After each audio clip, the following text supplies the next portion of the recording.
Stephanie Glass grew up in an environment with supportive parents and great friends. She was always able to see the silver lining around storm clouds. She was happy with life. At the start of 7th grade, she suffered a traumatic head injury from a severe car crash. Due to the nature of the injury, she permanently lost hearing in both ears. This didn't stop Stephanie from remaining positive, though in fact she thought of it as a new challenge for life. Through the help of friends and kind teachers, she continued a normal life. A little over a year later, Stephanie's family moved to a small, rundown town in Michigan's Upper Peninsula.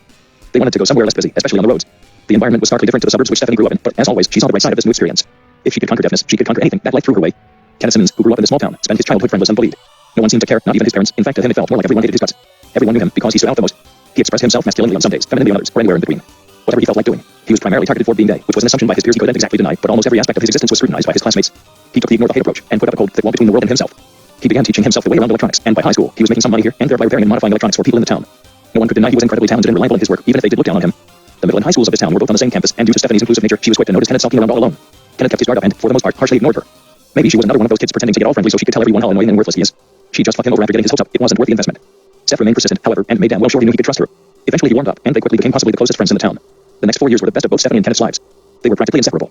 Thanks to the ignore the hate mindset he developed when building his walls, he was able to express himself without fear now that the walls were down. Stephanie's comfort zone expanded as well. Influenced by Kenneth's careless nature, her self-enforced standards became less strict, and she was able to be okay with herself even if she wasn't doing her best. Later in high school, the two also became distant friends with a full-time worker at the local gas station, Greg Hoffman. Greg was a deadpan, seemingly emotionless guy who dropped out of school at 16 with aspirations to travel the country in a van, sell art, and play music, I'll tell you. His art was very abstract and difficult to understand, but he was pretty damn good at bass guitar. His plans fell a little short with the absence of money, so he remained in the rundown town to save up money. Greg was a fun guy to have conversations with. He had a lot of interesting ideas and takes on the world. Despite these good times, Kenneth still struggled with his mental health and often had periods of total breakdown. Stephanie, having no personal experience with this, tried her best to be supportive, but lacked the ability to properly understand how Kenneth was feeling. Because of this, she sometimes came across as insensitive. Towards the middle of Kenneth's senior year, this insensitivity took itself too far, and the two had an argument. Stephanie wanted Kenneth to stop relying on self-harm to deal with emotions, but she didn't understand that self-harm is something you can't easily stop doing. It's practically an addiction. Kenneth got mad at her for this because he felt like Stephanie was oversimplifying what exactly he was dealing with, which in turn made Stephanie feel like he was rejecting her advice to be stubborn. A heated argument stemmed from there, and the two parted ways. The previous year, a new student had moved to the town and was in the same grade as Kenneth. The student's intuition had them interested in Kenneth and Stephanie, and they noticed right away when the two started avoiding each other at school. On the last day of school, since Kenneth and them were 12th graders, Evelyn Jaco initiated a friendship with Kenneth. Evelyn was a rather strange kid and seemed a little bit too interested in Kenneth's life, especially with what happened between Stephanie and him. Of course, they made it clear he didn't have to spill if he didn't want to, but they still gave off some odd vibes. Evelyn often hung out with Kenneth while he worked on electronics, keeping him company with conversations, questions about what he was doing, and telling stories they had come up with. These stories ranged throughout all sorts of genres, some from the future, some from the past, some were murder mysteries, some were psychological horror, some were thrillers, the list goes on. No matter the setting or the genre, they all feature one thing, death. Though it was a bit repetitive in that aspect, Kenneth liked darker genres and was impressed by how much realistic detail was thrown into these stories. As the two got more comfy with each other, Evelyn pried into Kenneth's anger at Stephanie, prodding at him to start talking about her would eventually lead Kenneth into a long fence about everything she's done wrong. How all along she was just using him and hated him like the rest of the world. He couldn't seem to focus his perspective on her anymore, and all the good stuff added to his life seemed either fake for her own personal gain or meaningless to him. The tables turned when Evelyn wanted to test Kenneth's skills. Specifically, they wanted to see if Kenneth could hijack a national broadcast, like a popular news station, and show a program that could actually hypnotize people. They knew he could do it, and they wanted to see it happen. At first, Kenneth thought it was just a cool idea they had come up with. And sure, it would be very cool, but also very illegal. Once it became obvious they were serious, Kenneth strongly rejected. This was when Evelyn began bringing up what they learned about Kenneth and Stephanie's fallout, using it to manipulate him. If Kenneth brainwashed the nation, he could get back at everyone for all the harm they caused him.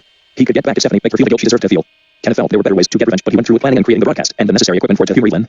He told them he would just build the damn thing, but go no further than testing it on a small local station, which would give the appearance of a loss in signal. They could test the brainwashing video out on themselves and Greg. This sort of stuff seemed right up Greg's alley. Of course, he'd be stoked. Evelyn seemed pretty sure that Kenneth would change his mind later, and regularly reminded him of this. Conveniently, the final steps of the project landed on a week where Kenneth's parents would be taking a vacation for their anniversary, meaning Kenneth would be home alone. This allowed Kenneth to work longer hours, which he didn't mind. Once he got focused on something, he lost track of time, and the project was finished that same week. Evelyn couldn't wait to turn everything on once everything was finished. Realizing they were set on going all the way, Kenneth became more adamant about putting his foot down. It took courage for him to risk turning another person against him, but he really wasn't willing to put himself in jail. If Evelyn wanted this so much, why didn't they run the broadcast themselves and leave him out of it? Well, that's because they weren't the main character, of course. Kenneth was. By now, Evelyn was becoming angry with Kenneth's resistance. This was why they didn't like getting buddy-buddy with their characters. They always rejected plot advancements. And if Kenneth wasn't willing to cooperate, well, what else did they include a brainwashing program for? Evelyn knew how the equipment worked. They'd seen its construction, asked questions, gotten to know the system. Trapped in his own garage, Kenneth was subdued by the broadcast and followed Evelyn's commands with ease, though his performance was rather grotty. Evelyn felt they had gotten to know Kenneth well enough to formulate character quotes, and on cue, Kenneth tore the nation's self-esteem to shreds. No one loves them, no one loves anyone. All that's left is selfish intent and throwing others away for personal gain. The broadcast used a specific tone of audio combined with an overly pulsating texture to pull its viewers into a hypnotic trance. Because of this, blind and or deaf individuals were not fully affected by the program, though seeing or hearing it made them kinda woozy. Stephanie was one of these people, and though she could see Kenneth acting strangely on the screen, she couldn't hear a word he said.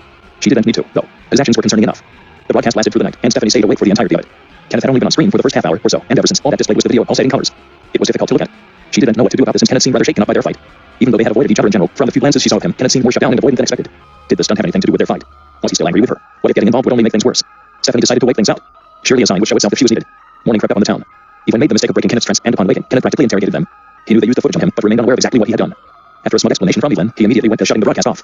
However, Evelyn was quicker and wrestled him back before he could turn anything off. The two shoved each other around for a bit before Kenneth made a break for his tools.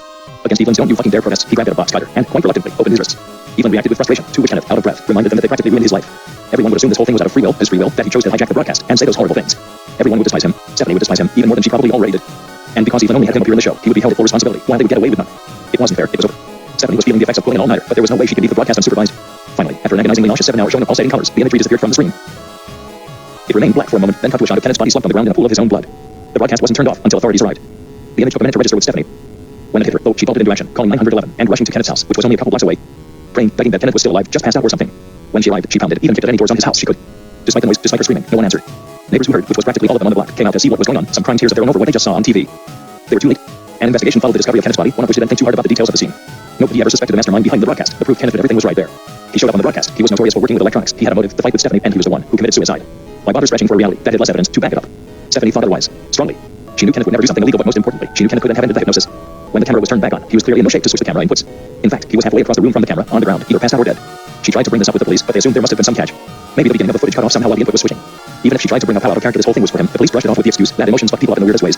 But Stephanie knew what she saw Kenneth in a pool of blood. No tracks leading to or from it. No way could the blood have proved that much while the cameras were switching. There had to have been someone who switched the cameras for him. Of course, her classmates didn't hold back in tearing Kenneth down, and Stephanie's final year of high school was a miserable, haunting experience.